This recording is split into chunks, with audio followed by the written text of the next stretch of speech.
Assalamualaikum warahmatullahi wabarakatuh. Innal hamdalillah nahmaduhu wa nasta'inuhu wa nastaghfiruh wa na'udzu billahi min shururi anfusina wa min sayyiati a'malina. Man yahdihillahu fala mudilla lahu wa man yudlil fala hadiya lahu. Ashhadu an la ilaha illallah wahdahu la sharika lahu wa ashhadu anna Muhammadan 'abduhu wa rasuluh. Allahumma salli wa sallim ala nabiyyina Muhammad wa ala alihi wa sahbihi ajma'in, amma ba'd. Qala al-mu'allif rahimahullah wa nafa'ana bi'ulumihi fid darain amin. Babu ma jaa fit tajafi fis sujud. Bab yang telah datang ia pada menyebutkan hadis merenggangkan dua siku di dalam sujud daripada dua lambungnya. Dalam bab salat ni tuan-tuan sekalian, ada hadis yang menunjukkan kepada kita supaya kita ketika sujud kita merenggangkan dua siku. Dua sikunya di dalam sujud kita renggangkan. Kita bukan sujud begini, dua siku ni rapat, tak, dia kita renggangkan. Apa hadis dia? Lalu kata Syekh Idris Al-Marbawi, ketahuilah kiranya ya saudaraku, bermula merenggang akan dua siku daripada dua lambung bagi laki-laki pada sujud sembahyang itu telah disuruhkan dia oleh syarak. Yakni agama telah memerintahkan orang lelaki ketika menunaikan salat, ketika dia sujud hendaklah dia merenggangkan dua sikunya dari lambungnya. Apa bukti dia? Kata Syekh Idris, dengan dalil hadis daripada Abu Isa yang dikeluarkannya. Abu Isa di sini iaitu Imam Tirmizi, yang dikeluarkannya, yakni yang diriwayatkannya demikian ini bunyinya. An Abdullah bin Al-Aqram Al-Khuzai qala kuntu ma'a abi bil qa' min Namirah.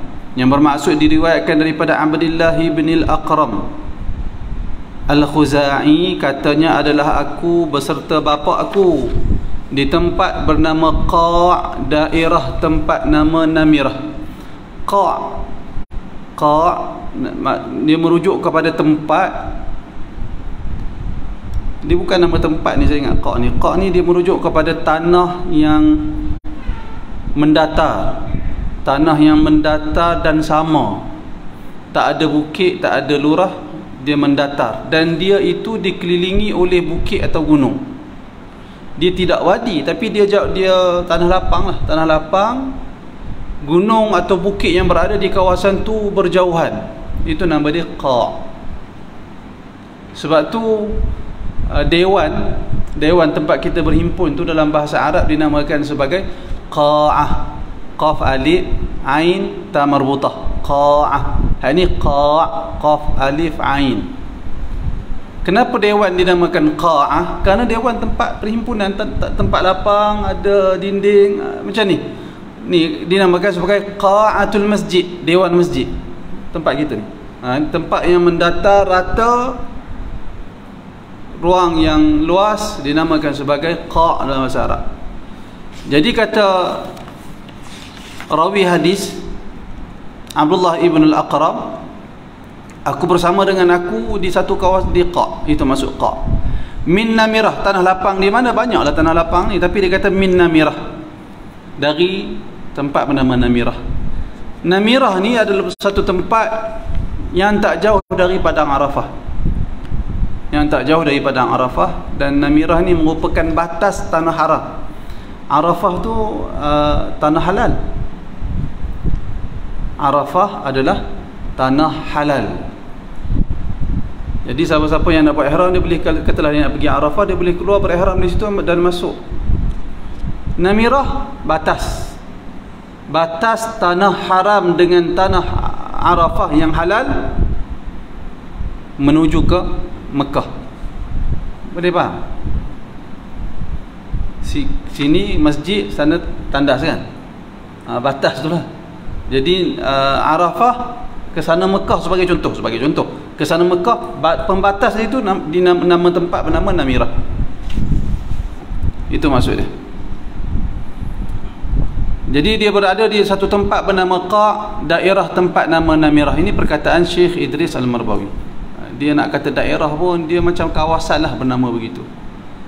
Kata dia, famarrat rukabatun, yang bermaksud di dalam itu, dalam kawasan itu, maka lalu sedikit daripada kenderaan. Rukabah iaitu dah satu rombongan manusia. Fa idza Rasulullah sallallahu alaihi wasallam qa'im yusalli, maka tiba-tiba Rasulullah sallallahu alaihi wasallam berdiri sembahyang ia.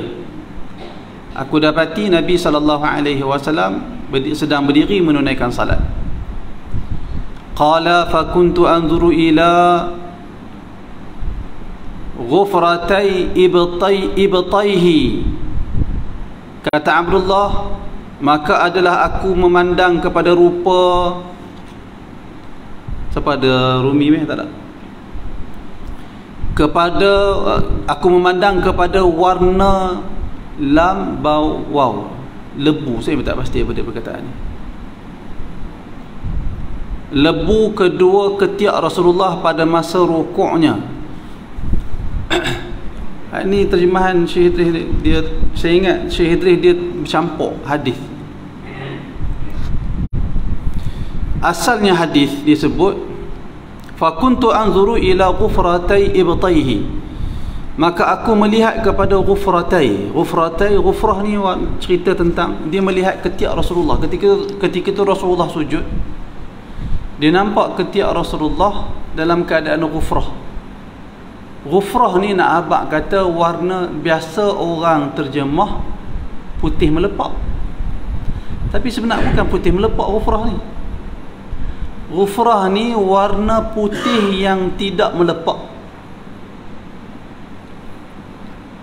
Kenapa tak melepak? Dia bercampur dengan warna, macam nak sebut, warna bulu ketiak. Apa kita sebut? Bukan ada berbulu ketiak, maksudnya bekas tak, apa nak sebut, kulit kita cabut bulu tu, dia apa dia kata bahasa kita? Jadi bila ketiak, bila kita cabut bulu tu, apa nak sebut pun tak tahu, akak bulu tu dia duduk di situ, jadi hitam bercampur dengan putih melepak kulit Rasulullah, dia menjadikan warna itu ghufrah. Ghufrah tu macam warna tanah. Itulah maksud dia, nak abang kata. Itu maksud aku melihat kepada warna ghufrah dua ketiak Rasulullah. Idza sajada, ketika baginda sujud, ara bayadah, dan aku melihat keputihan. Putih ketiak Rasulullah, kerana Rasulullah seorang yang putih, dan putih Rasulullah ni bukan putih melepak. Putih ni macam nak kemerahan sedikit. Dia bukan putih sungguh-sungguh, tak ada. Dia bukan begitu. Tapi putih yang cantik lah. Putih Rasulullah sallallahu alaihi wasallam. Dan ketiak nak bagi tahu kata ghufrah je itulah. Cumanya Syekh Idris ni dia terjemah dua ketiak Rasulullah pada masa rukuknya. Dalam ni tak sebut rukuk, dalam ni sebut sujud. Idza sajada, ketika Rasulullah sujud. Sebab tu saya kata Syekh Idris dia barangkali dia, wallahu alam, dia sebenarnya dalam Sunan Tirmizi, hadis yang Syekh Idris ni dia terjemah hadis dalam Sunan Tirmizi ni. Hadis dalam Sunan Tirmizi dia sebut, ana a'lamukum bi salati Rasulillah sallallahu alaihi wasallam, inna Rasulullah sallallahu alaihi wasallam raka'a, baginda rukuk. Ini betul rukuk. Fa wada'a yadayhi ala rukbatayhi, baginda meletakkan dua telapak tangan baginda di atas dua lutut baginda. Ka'annahu qabidun 'alaiha, seperti baginda menggenggam dua kepada lutut baginda. Wa wattara yadayhi, dan baginda tautirkan dua tangannya. Tautir tu bagi bengkok. Orang Arab bila dia tarik anak panah, itu wattara qausahu, dia tarik anak panah dia tu. Bila anak panah tu jadi melengkung macam tu, dia disebut wattara. Dia menarik sehingga melengkung panahnya. Jadi di sini disebut wattara, baginda Nabi ketika rukuk, wattara yadaihi, baginda melengkungkan dua tangan baginda. Maksudnya baginda jauhkan dua siku dari dua lambung baginda. Maksudnya bukan Nabi rukuk tangan tu, macam mana nak tunjuk? Tangan tu lurus, bukan lurus begitu, sebaliknya buka begitu.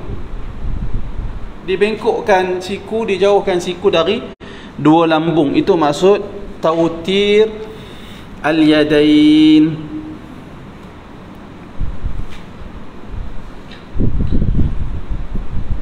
Jadi saya ingat Syekh Idris dia terjemah hadis ni, tapi dia masukkan hadis tentang sujud. Kalau di dalam Sunan Tirmizi yang ada dekat saya, tak ada hadis ni. Wallahu a'lam. Wallahu a'lam. Tapi nak abang kata saya terjemah hadis yang dalam kitab Marbawi ni, dalam kitab Bahrul Madhi ni, terjemahan yang sebenarnya, aku memandang kepada warna lebu. Warna lebu, siapa tahu perkataan lebu? Ada perkataan lebu? Warna lebu tu nak abang kata warna gufrah yang saya terang sebentar tadi. Warna lebu dua ketiak Rasulullah sallallahu alaihi wasallam pada masa rukuknya, tak pada masa sujudnya. Bukan rukuknya. Kerana tiada berapa dicegahkannya dua sikunya waktu rukuk itu. Ini semua mafhum. Syekh Idris terang berdasarkan pemahaman dia. Dalam lafaz teks Arab tak ada. Waktu rukuk itu. Kemudian baru dia mari lafaz dia, idza sajada ara bayadahu, apabila sujud mana tadi, apabila sujud ia aku lihat putih ketiaknya kerana lebih cegah dua sikunya daripada waktu rukuk. Begitu dia terjemah. Maksudnya waktu sujud lebih jelas nampak warna ketiak baginda Nabi, kerana baginda lebih menjarakkan dua tangan baginda dari dua lambung baginda berbanding ketika rukuk. Kata Abu Isa At-Tirmidzi, dan pada bab ini ada riwayat daripada Ibnu Abbas dan Ibnu, saya ingat Buhainah kat sini, dan Jabir dan Ahmad Ibnu Juz'in dan Maimunah dan Abi Humaid dan Abi Mas'ud dan Abi Usaid dan Sahal ibnu Sa'ad dan Muhammad ibnu Maslamah dan Al-Bara ibnu Azib dan Adi ibnu Umrah, barangkali bunyi dia nama orang ni, dan Aisyah. Maksudnya riwayat ini, hadis ini bukan sahaja diriwayatkan daripada Abdullah ibnu Al-Aqram Al-Khuzai, bahkan diriwayatkan juga oleh sahabat-sahabat yang lain yang disebut oleh Al-Imam Tirmizi di dalam kitab dia. Kemudian kata Abu Isa, yakni Abu Isa At-Tirmidzi, bermula hadis Amrillah ibn al-Aqram ini hadis hasan. Mana hadis yang kita baca ini adalah hadis yang hasan, dan telah dikeluarkan dia oleh Syafi'i di dalam Al-Um. Bukan setakat itu, Al-Imam Syafi'i juga telah mengeluarkan ataupun telah meriwayatkan hadis ini di dalam Al-Um. Di dalam Al-Um.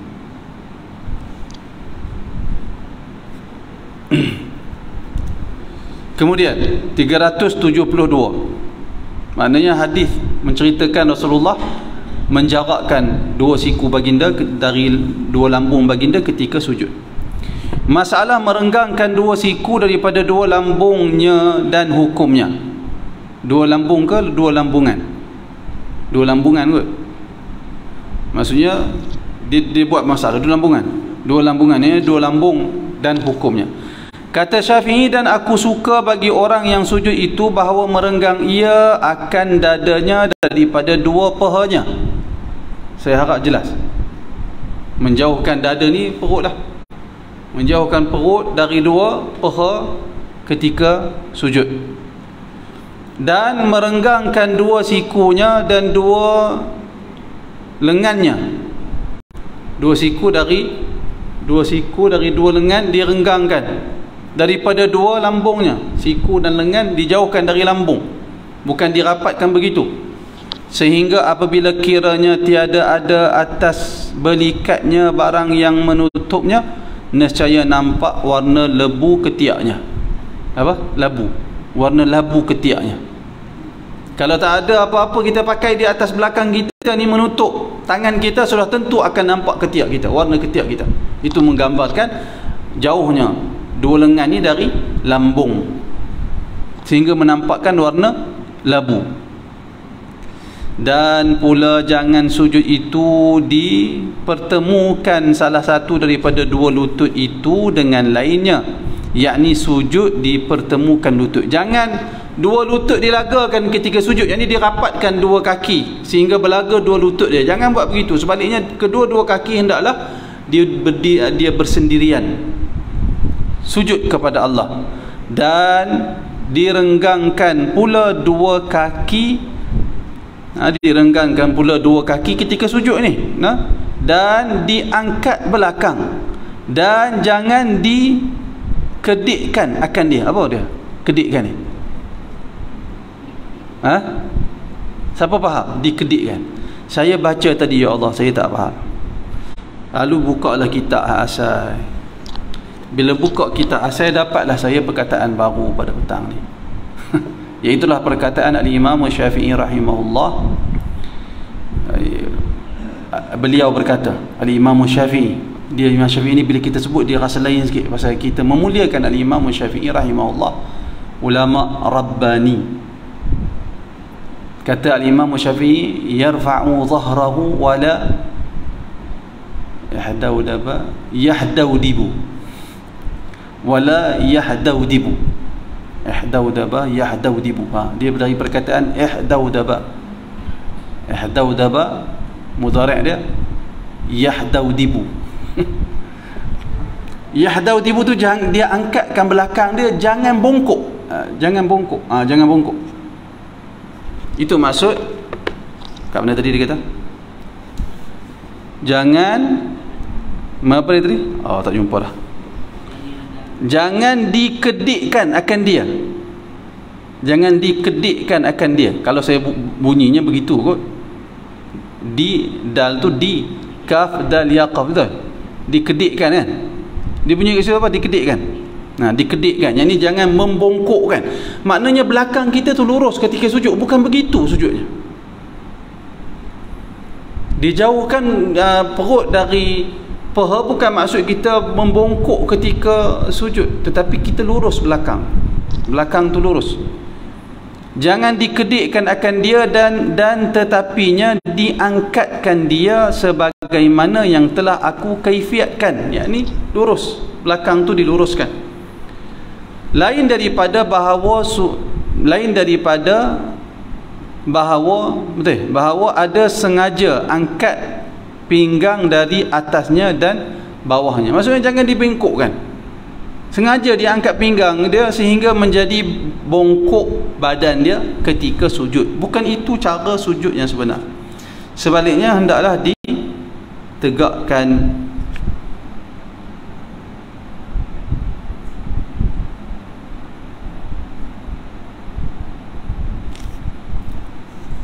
Boleh tak? 373. Tapi saya ingat kebanyakan orang kita sujud betul dah hari ni. Belakang dia lurus, bukan dia bongkokkan belakang dia. 373 masalah sujud perempuan-perempuan dan kaifiatnya. Macam mana pula sujud orang perempuan? Di sisi Al-Imam Syafi'i dan para ulama mazhab Syafi'i, cara sujud yang kita sebut tadi adalah untuk orang lelaki sahaja. Adapun cara orang perempuan bagaimana? Kata Syafi'i di dalam dan sungguhnya telah diberi ajar oleh Allah akan segala perempuan itu dengan menutup tubuhnya. Maksudnya orang perempuan tu dalam Islam, apa-apa pun diminta supaya dia menyembunyikan tubuh badan dia. Dan juga telah dikasih ajar akan mereka itu dengan yang demikian oleh Rasulullah sallallahu alaihi wasallam. Demikian jugalah tunjuk ajar dari Rasulullah sallallahu alaihi wasallam. Maka aku sukakan bagi perempuan-perempuan itu di dalam sujudnya bahawa ia mengumpulkan setengahnya kepada setengah, dan maksudnya anggota badan dia dihimpunkan, badan setengahnya kepada setengah, tangannya didekatkan dengan lambung dia, paha dia didekatkan dengan perutnya, begitu. Maka aku suka, dah baca ni, dan dipertemukan perutnya dengan dua pahanya, dan sujud ia dengan sehabis-habis keadaan boleh ia menutup tubuhnya. Boleh faham? Boleh faham tak? Saya ingat faham kot noh. Mana dia berbeza dengan sujud orang lelaki. Ini pandangan siapa? Pandangan Al-Imam Asy-Syafi'i rahimahullah dan para ulama mazhab Syafi'i. Maka begitulah juga aku sukakan baginya di dalam rukuk dan duduknya dan sekalian sembahyang, bahawa keadaannya padanya menutup tubuhnya dengan seboleh-bolehnya. Orang perempuan disuruh untuk menutup tubuhnya, tidak dibuka-buka seperti orang lelaki. Kerana itulah asas pengajaran di dalam syariat, dalam agama Islam. Pandangan siapa ni? Pandangan Al-Imam Asy-Syafi'i rahimahullah. Dan aku sukakan bahawa dikumpul-kumpulkannya, dipumpun. Dia apa? Dipumpun, yakni dikumpulkan akan baju kurung panjangnya dan merenggangkan dia pada masa rukuk dan sujud atasnya, supaya tiada merupakan dia oleh ketatnya. Jangan bagi baju pakaian dia itu membentuk tubuh badan dia. Kata Syafi'i, maka sekalian barang yang aku sifatkan itu ialah yang ikhtiar baginya. Barang mana didatangkannya sertanya dengan sujud dan rukuk itu nescaya memadai ia apabila tiada terbuka suatu daripadanya. Yang aku sebut semua ni adalah dalam bentuk pilihan, yakni dalam bentuk terbaik, bukan wajib.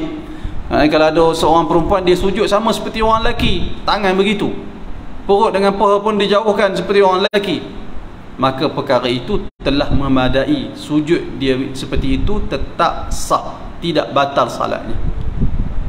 Dan isu cara sujud orang perempuan ni menimbulkan perbezaan pendapat di kalangan ulama. Al-Imam Syafi'i dan para ulama mazhab Syafi'i, mereka mengatakan seperti yang kita baca sebentar tadi, iaitu orang perempuan disuruh untuk menggabungkan semua anggota dia ketika sujud, ketika rukuk. Itulah pandangan ulama mazhab Syafi'i. Akan tetapi sebahagian ulama mereka berpandangan, mereka tidak menerima pandangan tu kerana mereka melihat dari sudut lain. Al-Imam Syafi'i dan ulama-ulama Syafi'i melihat dari sudut yang lain. Mereka melihat dari sudut keumuman ajaran agama, di mana orang perempuan disuruh untuk sembunyikan tubuh badan dia. Orang perempuan disuruh untuk sembunyikan tubuh badan dia, sehingga dalam salat berjemaah orang perempuan, imam bagi salat jemaah perempuan, imam perempuan duduk di tengah-tengah saf. Saf depan tu dia duduk di tengah-tengah, dia berdiri di tengah-tengah. Orang lelaki dia keluar ke depan. Tak sama dengan orang perempuan. Kemudian hukum hakam salat, kalau imam buat salah, orang lelaki sebut subhanallah, orang perempuan disuruh tepuk. Aurat lelaki teramat sedikit aurat lelaki, iaitulah di antara pusat dan lutut. Manakala orang perempuan seluruh tubuh badan kecuali muka dan tapak tangan. Solat orang perempuan di rumah lebih baik daripada di masjid. Solat seorang perempuan di dalam bilik dalam rumah dia lebih baik dari dia sembahyang di ruang tamu. Kalau dalam bilik dia ada bilik lagi, dia duduk, dia salat di dalam bilik itu lebih baik dari dia salat di dalam bilik dalam rumah dia. Maksudnya perintah-perintah yang seumpama itu memberi kefahaman kepada sebahagian para ulama seperti Al-Imam Syafi'i dan ulama-ulama Syafi'i yang lain. Mereka kata orang perempuan maka dalam bab sembahyang pun mesti begitu. Disuruh orang perempuan untuk menyembunyikan tubuh badan dia semampu mungkin, maka dia kecutkan badan dia. Berbeza dengan orang lelaki. Sebahagian ulama dia tak faham begitu. Dia kata, kenapa kita suruh orang perempuan kecutkan badan ketika salat? Nabi tak habaq pun. Kalau mereka kena perlu kecutkan badan mereka, sudah tentu Nabi ajak mereka kecutkan badan. Maka bila tidak ada perintah dari Rasulullah, maka kekallah cara salat orang perempuan sama seperti cara salat orang lelaki. Itu sebahagian para ulama kata begitu. Ulama mazhab Syafi'i kata tak perlulah nak hafal semua benda, dah Nabi sebut umum panduan pada orang perempuan, maka sudah tentulah kaedah yang umum itu digunakan pada perbuatan-perbuatan ibadat yang lain. Kedua-dua pandangan itu timbul kerana hendak mematuhi perintah Allah dan Rasul. Jangan orang Islam berkelahi dalam masalah yang seumpama ini. Boleh? Ada soalan setakat ni? tentang solat ni, tentang tajuk ni. Babu ma jaa fi al-i'tidal fi sujud. Bab yang telah datang ia pada menyatakan hadis yang menunjukkan suruh betulkan diri dan sempurnakan dia pada sujud. Ketahuilah kiranya ya saudaraku, bermula setengah daripada kesempurnaan sembahyang itu ialah membetulkan siku dan tangan, dan jangan beri akan dia berhampar ke bumi sebagai anjing menghamparkan lengannya pada waktu tidur. Maka yang demikian tiada disuruh syarak, melainkan hendaklah jaga jangan berhimpun ke bumi, jangan berhampar, jangan berhampar dua lengan dia ke bumi. Adalah yang demikian itu ialah dengan dalil hadis yang dikeluarkan oleh Tirmizi. Demikian ini bunyinya. An Jabirin anna Nabiy sallallahu alaihi wasallam qala, yang bermaksud diriwayatkan daripada Jabir radhiyallahu anhu bahawasanya Nabi sallallahu alaihi wasallam telah bersabda, ia, yakni baginda, idza sajada ahadukum falyatadil, yang bermaksud apabila sujud seorang daripada kamu maka hendaklah dia betulkan diri di dalam sujudnya, sujud bagi elok-elok. Wala yaftarish dhira'aihi iftirashal kalbi, dan jangan menghamparkan dua lengannya sebagai hamparan anjing akan lengannya ke bumi, iaitu dilepapkannya dan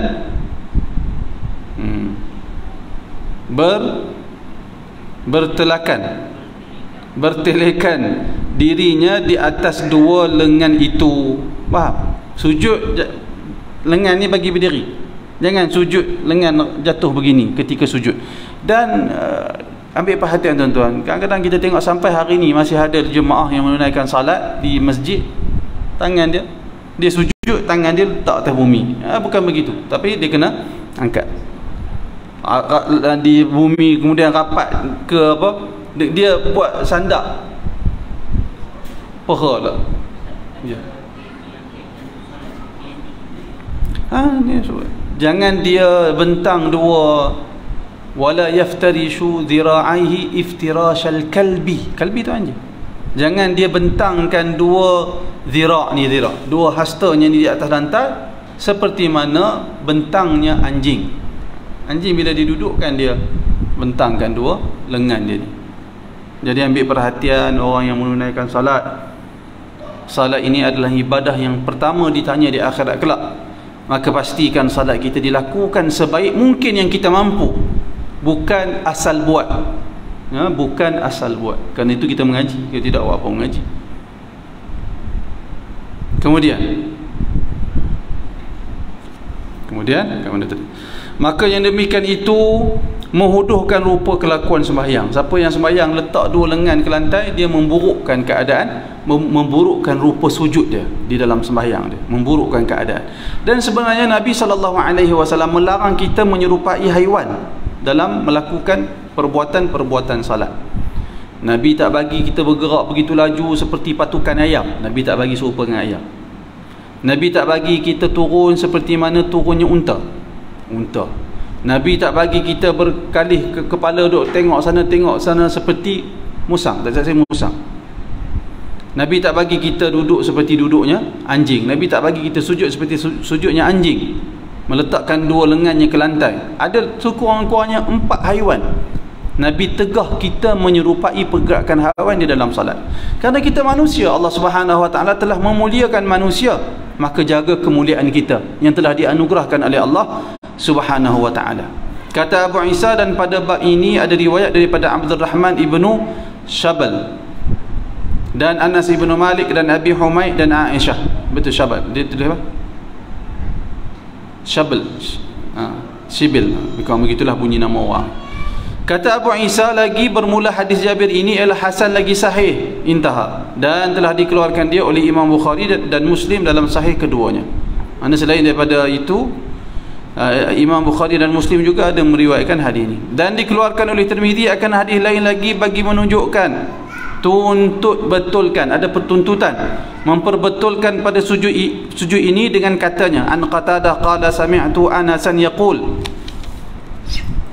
diriwayatkan daripada Qatadah katanya telah aku dengar akan Sayyidina Anas ibnu Malik radhiyallahu anhu berkata, ia Anas berkata, inna Rasulullah sallallahu alaihi wasallam qala hilang ni, i'tadilu fi sujud, i'tadilu fi sujud, yang bermaksud bahawasanya Rasulullah sallallahu alaihi wasallam bersabda, ia betulkan oleh sekalian kamu pada sujud. Maksudnya sujud dengan elok, jangan ikut, jangan asal buat. Sebaliknya hendaklah sujud dengan elok. Wala yabsutanna ahadukum dhira'aihi fi salati bastal kalbi, dan jangan menghampar seorang kamu akan dua lengannya di dalam sujud sembahyang sebagai menghampar anjing yang berbaring. Maksudnya jangan bagi sama dengan anjing, jangan diletakkan lengannya ketika sujud. Kata Abu Isa, bermula ini hadis sahih.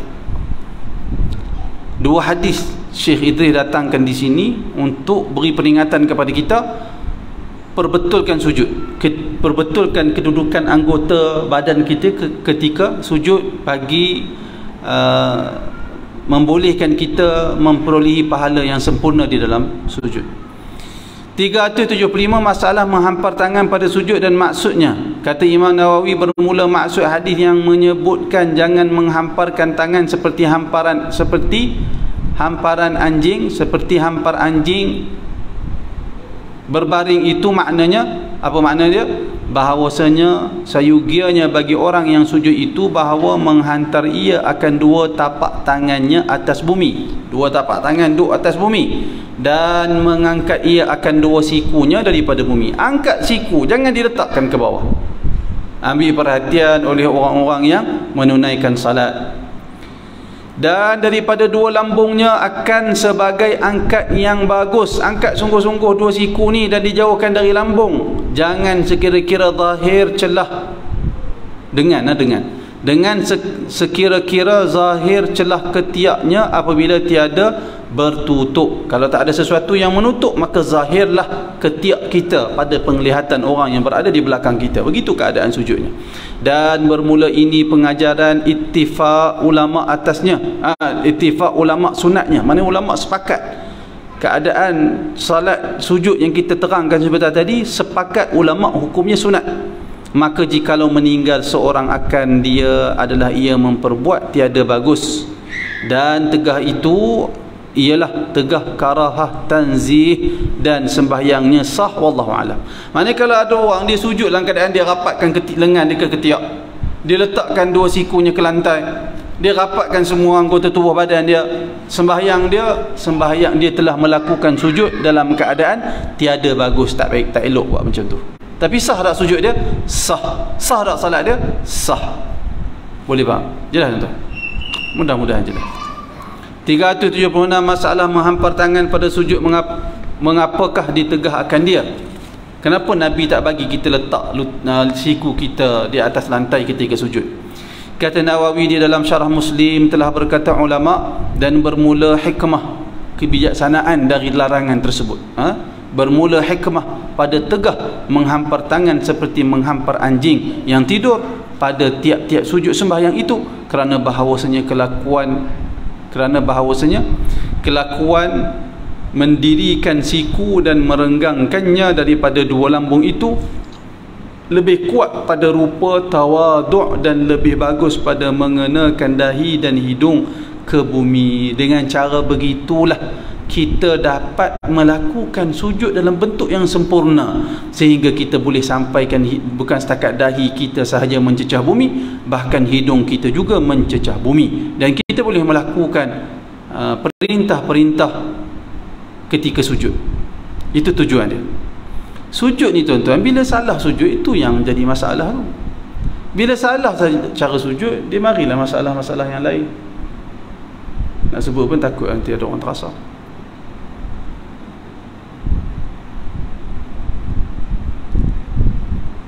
Tak apalah. Yang penting buat macam ni. Kata sujud, tempat sujud, dan lebih jauh daripada rupa-rupa malas mengangkat siku. Kalau sujud letak siku ke bawah, dia macam orang malas, tak bersungguh ketika sujud kepada Allah. Kerana bahawasanya menghampar seperti hamparan anjing tidur itu, jadilah seperti anjing. dan memberi ketahuikan oleh kelakuannya, betul?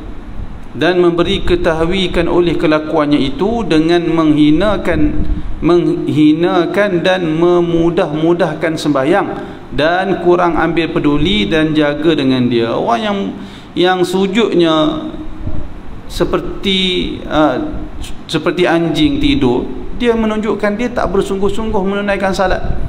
Dia tak peduli dengan adab-adab salat. Sedangkan kita menunaikan salat ini, kita menyembah Allah, kita menghadapkan diri kita kepada Allah, maka kita kena bersungguh-sungguh, dan kita juga dituntut untuk memelihara adab-adab salat, sama ada adab yang berkaitan dengan pergerakan dan perbuatan, apatah lagi adab yang berkaitan dengan hati, dan kurang berhadap kepadanya, tak beri tumpuan kepada salat. Wallahu a'lam. Itu hikmah tegahan Nabi sallallahu alaihi wasallam. Babu ma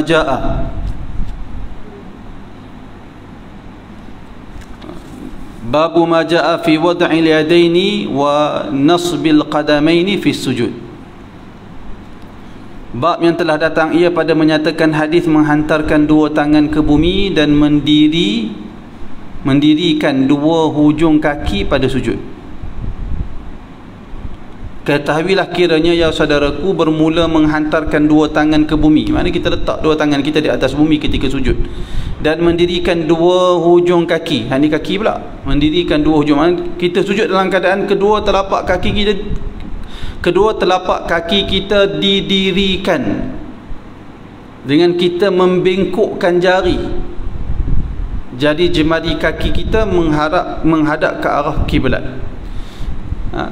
Dan mendirikan dua hujung kaki pada sujud itu telah lalu kenyataannya di dalam masalah 368 yang telah kita baca minggu lepas, dan lainnya dengan panjang lebar, telah dibicarakan secara panjang lebar.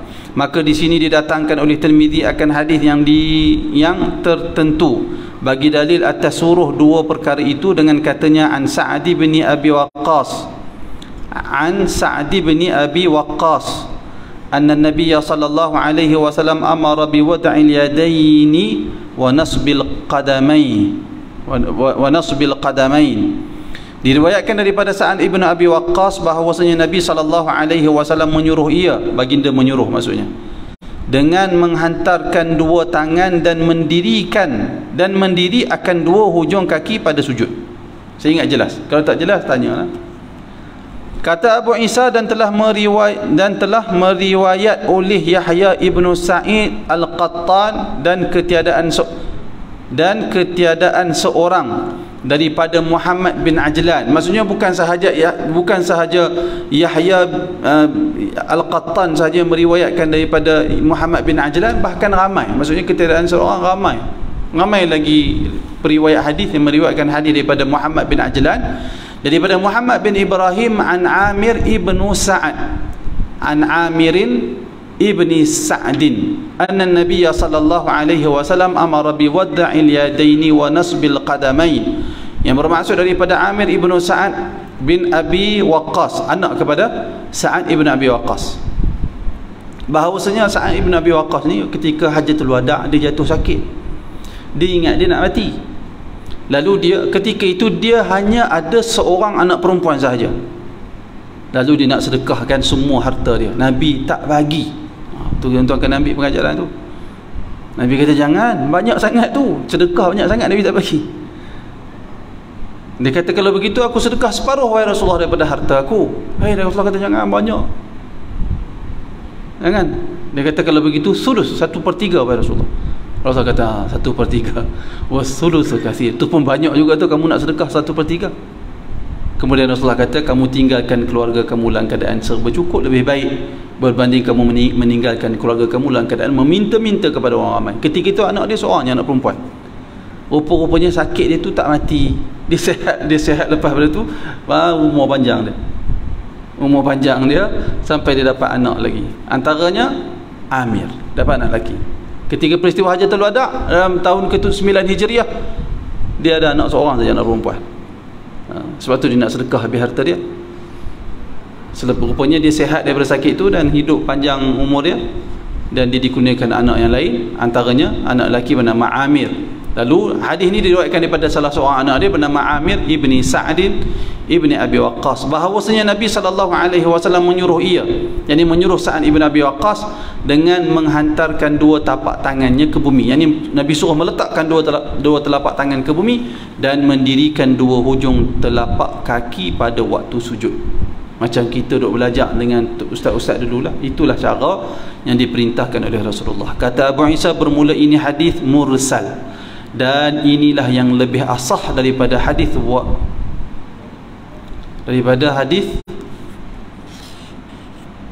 cara ni macam wuhaib yang telah lalu itu, dan ialah yang telah ijma' atasnya oleh ahli ilmu dan memilihi mereka itu akan dia. Walaupun hadis ini mursal, hadis mursal ni salah satu sifat hadis yang lemah, akan tetapi kesemua para ulama telah sepakat itulah cara sujud yang diperintahkan oleh Nabi Muhammad sallallahu alaihi wasallam.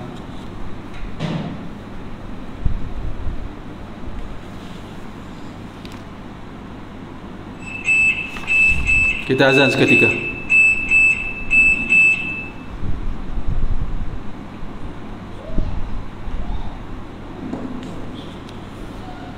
Allahu Akbar, Allahu Akbar.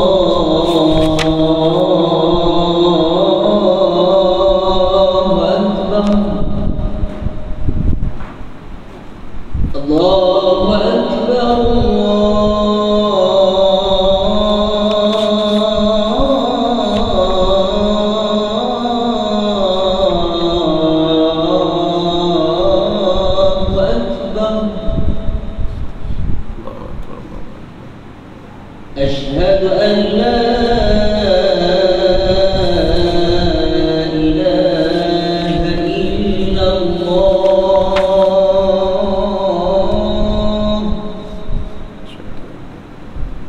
أشهد أن لا إله إلا الله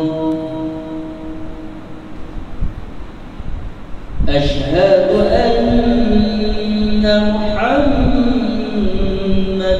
رسول الله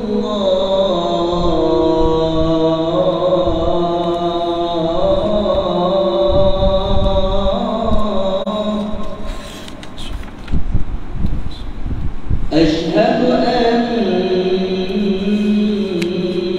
محمد رسول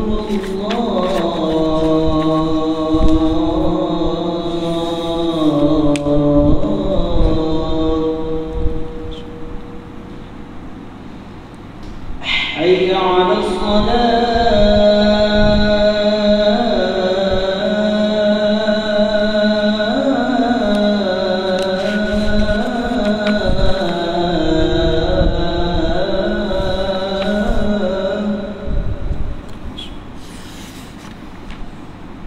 حي على حي على حي على الفلاح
Baik, bab berikutnya qala al-muallif babu ma jaa fi iqamati sulbi idza rafa'a ra'sahu min ar-ruku'i was-sujud.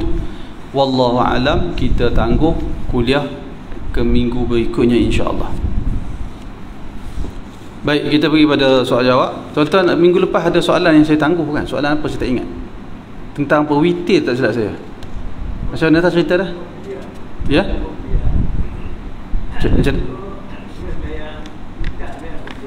Kita sembahyang qabliyah.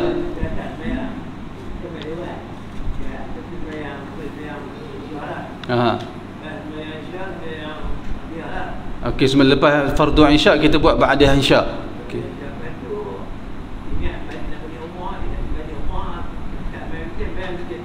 Sembahyang witir tu di rumah. Di masjid, di masjid.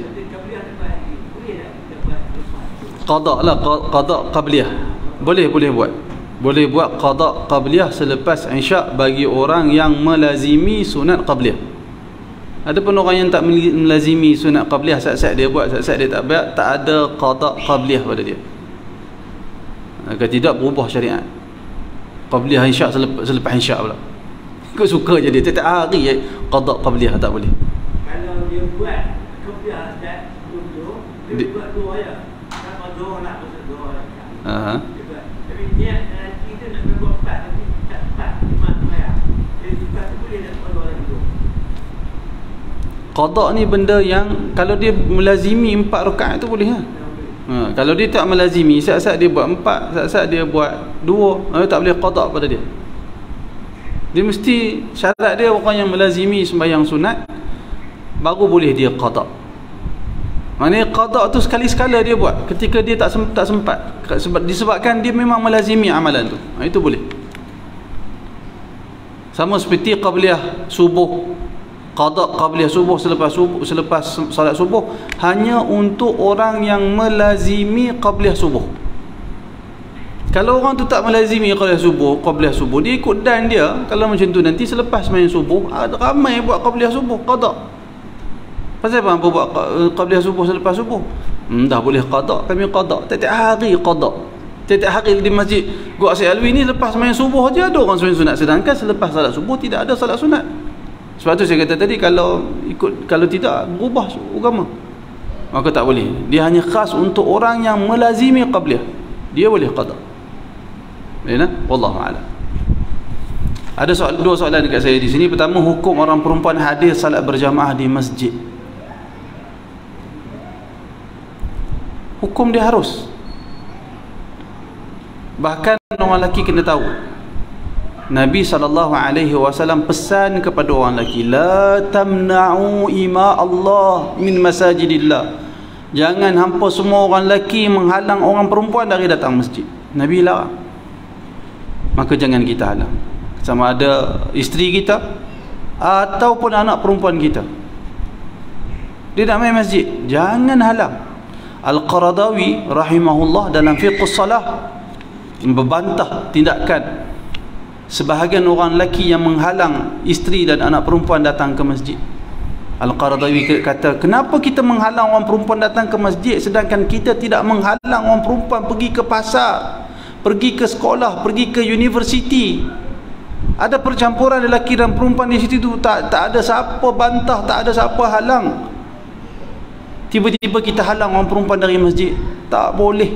Bahkan Qaradawi suruh kalau boleh hari Jumaat tu pun orang perempuan main masjid untuk mendengar khutbah Jumaat.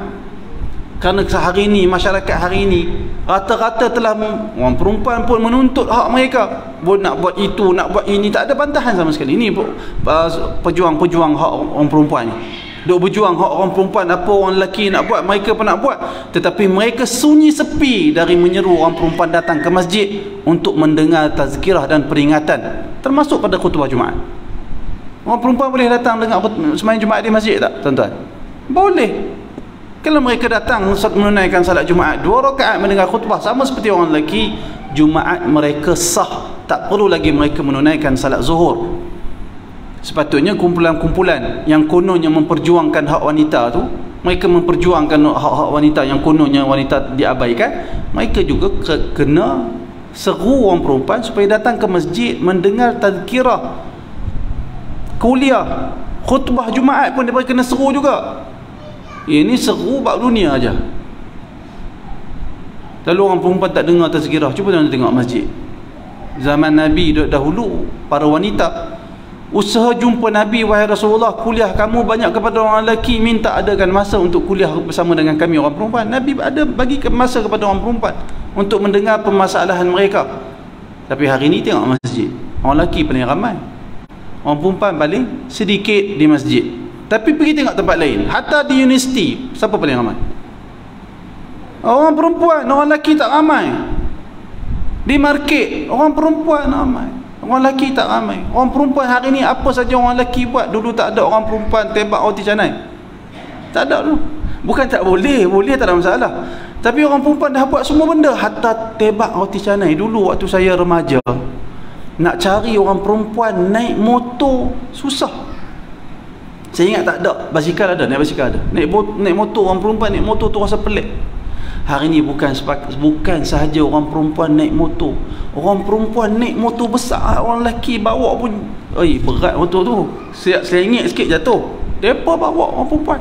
Hari ni mana orang perempuan yang apa orang lelaki mereka nak buat? Mana mereka dari masjid? Di mana mereka dari masjid?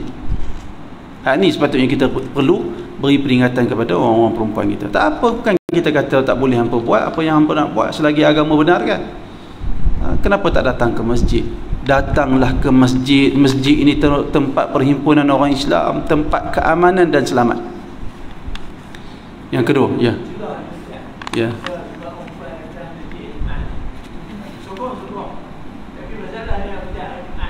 Ya. Ya.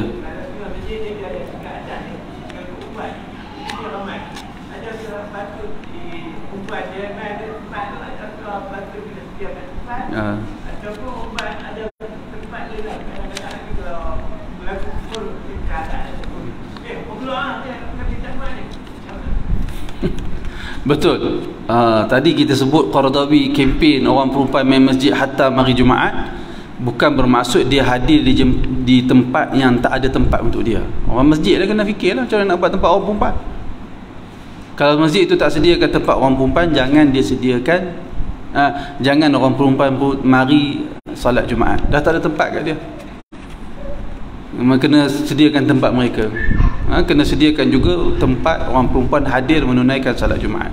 Dan imam kena pandai. Kalau orang perempuan tu ramai, katalah ada masjid tu dia sediakan ruang untuk perempuan salat Jumaat, katakan, imam kena pandai dan jemaah lelaki pun kena pandai. Mereka orang perempuan jangan duk tunggu lama pula, duk berzikir lah, balik terus. Lepas Jumaat terus balik. Kerana agama juga Nabi buat di zaman Nabi selepas salat subuh Nabi akan duduk memberi ruang kepada orang perempuan untuk balik. Di zaman Nabi salat subuh biasanya orang perempuan balik dulu, orang lelaki tunggu bagi orang perempuan balik dulu, baru mereka akan balik ke rumah mereka, kerana nak elak dari berlaku percampuran. Itu kena buat jugalah, itu kena fikirkan juga. Masjid kena, kalau zaman sekarang ni kita boleh sediakan ruang laluan untuk perempuan, ruang laluan jemaah lelaki, itu antara cara yang boleh dilakukan. Tapi mesti kena sediakan tempat lah. Jangan sampai orang perempuan nak main Jumaat pasal masjid kecil, dia sembahyang sebelah orang lelaki. Jangan buat macam tu pula. Wallahu a'lam. Soalan yang kedua yang ada kat saya di sini, makmum lewat mengikut pergerakan imam. Contoh dah nak bangun dari contoh imam dah nak bangun dari sujud, tapi makmum baru nak sujud, dan imam dah bagi salam tapi makmum lewat sehingga 30-40 saat. Ini pun satu masalah juga dalam masyarakat kita ni, tuan-tuan. Salat berjamaah, antara adab salat berjamaah iaitulah kita mengikut imam. Sebaik sahaja imam berpindah kedudukan. Maksudnya tengok dalam hadis Nabi kata idza kabbara al-imam fakabbiru. Apabila imam bertakbir fakabbiru. Nabi gunakan huruf fa. Fa tu dalam bahasa Arab dia litaqib, menunjukkan beriringan. Maksudnya imam Allahu akbar, makmum pun Allahu akbar. Habis bar imam makmum Allahu Akbar. Begitu. Apabila imam membaca, fa'ansitu, senyap.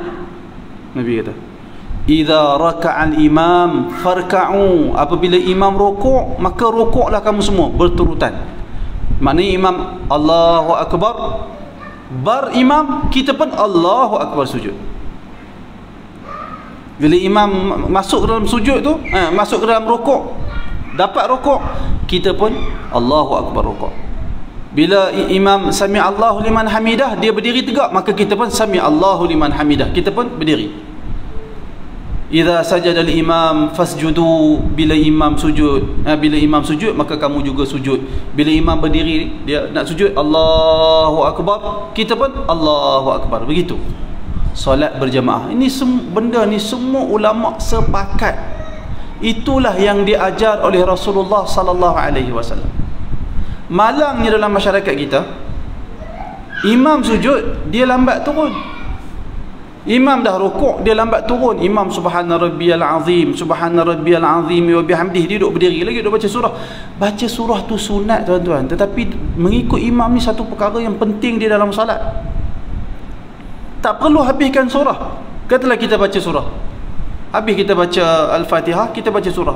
Contoh solat zuhur, kita baca qul huwallah sebagai contoh, qul huwallahu ahad, Allahus samad. Tiba-tiba imam Allahu Akbar nak rukuk, tak perlu habiskan surah Al-Ikhlas, terus kita rukuk, supaya kita dapat berserta dengan imam dalam setiap pergerakan imam.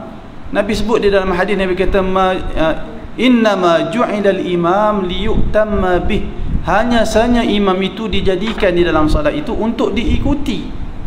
Kalau imam rokok, kita duduk berdiri, tak nama ikut. Itu asas dalam salat berjamaah. Cuma ulama fiqh biasalah, mereka akan memperdetailkan, sebab mereka nak beri panduan kepada jemaah. Bagaimana makmum yang batas, apa yang makmum dikira dia tidak lagi mengikut imam. Itu isu perbahasan dia. Maka kalau seorang makmum dalam mazhab Syafi'i, setahu saya, kalau seorang makmum dia terlepas dari imam dua rukun, imam rukuk satu rukun, imam i'tidal dua rukun, dia duduk berdiri tak habis-habis lagi, imam sujud, batal salat dia. Kalau tanpa sebab. Kalau dia tak dapat Al-Fatihah, dia boleh tunggu sampai, dia boleh lewat sampai 3 rukun. Tapi kalau tanpa sebab, dia rukuk, imam rukuk, dia rukuk, imam i'tidal, sami Allahu liman hamidah, satu rukun, dia masih duduk rukuk lagi. Imam sujud, masuk rukun yang kedua. Imam bangun dari sujud tu, dia masih rukuk, batal salat dia, kerana dia telah mukhalafah imam pada mukhalafah yang fahishah, mukhalafah yang jelas sangat, bersalahan dengan imam jelas. Dia telah melakukan satu perbuatan yang menyalahi niat dia. Dia kata nak ikut imam, tak boleh begitu. Itu dari sudut perbahasan fiqh. Tapi janganlah sengaja imam dah bangun i'tidal, sami Allahu liman hamidah, dia duduk tasbih tak habis-habis. Dah imam bangun, kita bangun, buat seperti yang diperintahkan oleh Rasulullah sallallahu alaihi wasallam. Itu isu yang pertama. Isu yang kedua dia sebut di sini, salam. Imam bagi salam tapi makmum lewat sehingga 30-40 saat. Ini pun satu hal juga. Sekalipun saya tidak nafikan, ada di kalangan ulama yang membenarkan makmum lewat jauh dari imam, lewat memberi salam, disebabkan atas alasan bila imam memberi salam maka telah terputus perintah makmum mengikut imam. Faham? Bila makmum assalamualaikum, imam assalamualaikum warahmatullahi, maka imam telah menghabiskan salat dia. Apabila imam telah menghabiskan salat dia, maka perintah untuk makmum mengikut imam tak ada lagi, kerana terputuslah jamaah tu. Maka sebahagian ulama mengatakan boleh, ikutlah dia nak doa lama mana pun. Sebahagian ulama, bukan semua ulama. Tapi cuba tuan-tuan bayangkan, pernahkah ada riwayat di zaman Nabi SAW, setelah Rasulullah memberi salam dari salat, sahabat duk kekal baca tahiyat, tak bagi salam lagi? Pernah ke tak pernah? Tak pernah sama sekali ada riwayat tentang perkara itu. Cuba tuan-tuan bayangkan kalau solat berjemaah di masjid ni, imam bagi salam, Assalamualaikum warahmatullahi, Assalamualaikum warahmatullahi, semua jemaah ni duk kekal, duk baca doa tak habis-habis lagi. Semua tak bagi salam. Apa salat jemaah begitu? Dia tak nama jemaah. Dia seperti menyalahi maksud tu sebenar salat berjemaah. Kerana itu imam bagi salam bersama dengan imam. Tapi kami nak baca doa, ustaz. Doa selepas di hujung sebelum memberi salam itu tempat mustajab. Kita kata kepada orang yang macam ni, baca doa di dalam solat sunat. Lepas sembahyang fardu buat solat sunat. Dalam solat sunat nak baca doa panjang pun panjang. Dan kita juga nasihatkan, jangan biasakan kita buat amalan-amalan sunat yang panjang ni di hadapan orang ramai. Sebaliknya buatlah ketika kita bersendirian. Balik rumah sembahyang di rumah panjang-panjang lah. Bangun malam hari nak panjang, nak duduk sejam 2 jam duduk tahiyat tu, duduklah sejam 2 jam antara kita dengan Allah Subhanahu Wa Taala. Kalau boleh jangan buat di tempat orang ramai. Kalau kita buat ketika bersendirian, dia lebih hampir dengan ikhlas. Sekalipun kalau ada orang buat, kita tak bantah. Faham maksud saya? Katalah ada orang dia sembahyang sunat kat masjid, sujud lama, tahiyat akhir lama, tak bagi salam, sujud lama, sujud di masjid.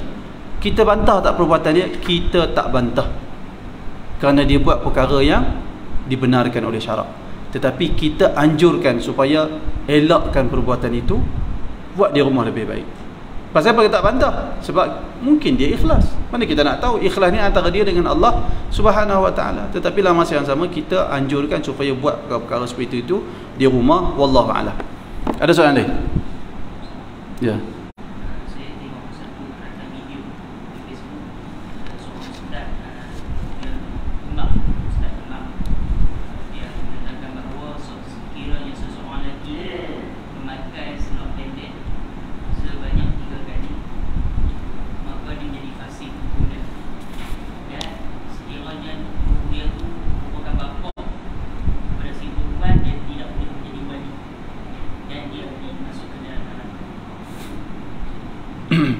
Isu ada ustaz kata siapa orang lelaki yang pakai seluar pendek je 3 kali lah, 3 kali pakai seluar pendek 3 kali dia dikira fasik, tak boleh jadi wali dalam pernikahan anak perempuan dia. Pertama, wallahu ta'ala alam, saya sebut secara umum dululah, pendetilan perlu buat saya makan lanjut. Isu pakai seluar pendek ni isu yang ulama berbeza pandangan. Oleh kerana itu, kalau kita sebut secara umum, apatah lagi pada zaman ini, maklumat-maklumat fiqh tu tersebar luas. Kita tak boleh sekat maklumat-maklumat fiqh tu. Maksud saya maklumat-maklumat fiqh yang berbagai, dari mazhab yang berbagai itu tak boleh disekat. Tuan-tuan pergi mengaji di mana? Tuan-tuan pergi mengaji mana-mana pun ada pendedahan kepada fiqh muqaranah, fiqh muqarin ataupun fiqh muqaran, fiqh perbandingan. Orang belajar di universiti, di kolej orang belajar. Jakim juga telah terjemahkan kitab Al-Fiqhul Islami wa Adillatuh. Kitab tu kitab perbandingan, fiqh perbandingan. Dia sebut pandangan Abu Hanifah, dia sebut pandangan mazhab Malik, dia sebut pandangan mazhab Syafi'i, dia sebut pandangan mazhab Hanbali. Jadi maklumat-maklumat khilaf ni tersebar luas dan tak ada siapa boleh halang perkara tu, kerana maklumat tersebar pada hari ini. Berbeza dengan zaman dahulu, kita tidak nafikan para ulama ada larang seseorang dia masuk dalam satu tempat. Sebagai contoh, dia masuk di tempat itu mazhab Syafi'i, dia tak boleh buat mazhab lain. Kita tak nafikan, memang ada ulama yang sebut begitu. Antaranya disebut oleh Imam Nawawi rahimahullah di dalam muqaddimah kitab Majmu' dia disebut, tak boleh ada seorang dia mari masuk kawasan Syafi'i, dia buat main mazhab Maliki, tak boleh. Kerana zaman tu maklumat terhad, tuan-tuan. Orang yang mengaji saja tahu, orang yang tak mengaji dia tak ada internet nak dengar. Zaman tu betul lah kena pegang dengan satu mazhab. Dan zaman tu pun maklumat tak macam hari ni. Kalau hari ni kita pegang dengan satu mazhab, kita jadi nampak tak berkembang lah mazhab. Kalau kita kekal dengan satu mazhab kita, apatah lagi zaman sekarang, zaman maklumat, ilmu sains berkembang apa semua. Sebagai contoh saya nak beritahu kepada tuan, kalau kita berpegang dengan satu mazhab, sebagai contoh mazhab Syafi'i kata tempoh maksimum mengandung 4 tahun. 4 tahun. Mana kalau seorang perempuan suami dia mengandung hari ni, tahun 2023. Suami dia meninggal tahun 2020. 2021 lah kata. Suami dia meninggal 2021, 2023 dia mengandung. Bulan 3 dia salin.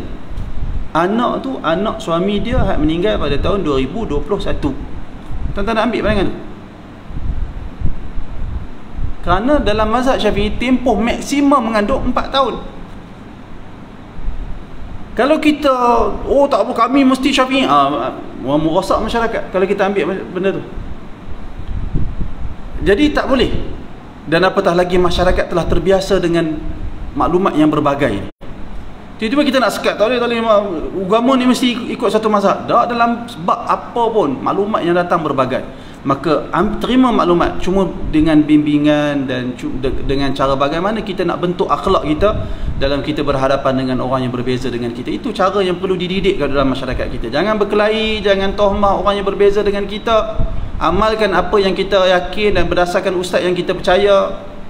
Amal ikut penerangan dia, meraihkan perbezaan dalam kalangan orang Islam. Saya kembali kepada soalan. Ulama berbeza pandangan tentang batas aurat orang lelaki. Ulama mazhab Syafi'i kata batas aurat orang lelaki di antara pusat dan lutut. Ada pandangan yang berbeza sehingga di kalangan ulama mazhab yang 4 itu ada yang mengatakan aurat itu hanya kubur dan dubur sahaja. Paha tak termasuk dengan aurat. Oleh kerana itu amat gopoh seorang ustaz yang mengatakan sesiapa yang pakai seluar pendek dia fasik. Gopoh lah begitu. Mungkin dia mengaji, dia kata paha tak termasuk aurat. Maka kita telah memfasikkan mazhab lain. Tak bolehlah buat begitu. Cuba belajar daripada para ulama. Mereka tidak menghukum orang semudah-mudahnya. Sebagai contoh, seorang yang berkahwin tidak cukup rukun, dan isu tu khilaf. Sebagai contoh, dia berkahwin tanpa wali. Seorang perempuan kahwin nikahkan diri dia sendiri dengan seorang lelaki.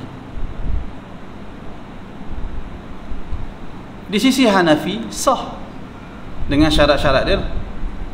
Di sisi Syafi'i tak sah. Katalah berlaku orang perempuan begitu, dia kahwin tanpa kebenaran dan keizinan wali dia, dan dia bersama dengan pasangan dia, kerana pada dia dah berlaku suami isteri. Kalau dia katalah ulama mazhab Syafi'i tangkap dia kerana pernikahan dia itu tidak sah, dia tidak dikenakan hudud. Kerana dia telah membuat hubungan, tak kena hudud. Sebab apa? Kerana isu tu isu khilafiyah. Isu khilafiyah. Dan apa-apa yang berlaku setelah tu, katalah terhasil berlaku ataupun terhasil anak dari hubungan, dari perkahwinan yang tanpa wali, anak tu nasab kepada dia. Kerana ada mazhab Hanafi yang berkata tak perlu ada wali tu. Tak cepat ulama mazhab Syafi'i menghukum orang tu sebagai fasik, anak-anak haram. Tak cepat. Anak luar nikah, para ulama tak cepat menghukum kalau tu, kerana para ulama tahu isu yang seumpama ni ada khilaf di kalangan, ada perbezaan pendapat di kalangan ulama. Maka sama juga dalam bab isu aurat lelaki. Jangan semudah-mudahnya kita kata siapa pakai seluar pendek tiga kali maka dia fasik. Mudah sangat fasik tu. Kena tanya dulu orang dia, apa siapa hang pakai seluar pendek? Kalau dia kata saja mengaji, duk faham kata paha bukan aurat, macam mana kita nak kata dia fasik? Dia tak fasik. Dia tidak fasik. Maka orang yang cepat-cepat menuduh itu yang lebih berbahaya. Wallahu a'lam. Saya ingat cukup sekadar itu. InsyaAllah pada kita bersambung pada kuliah yang akan datang. Aqulu qawli hadha wa astaghfirullahal azim li wa lakum. Assalamualaikum warahmatullahi wabarakatuh.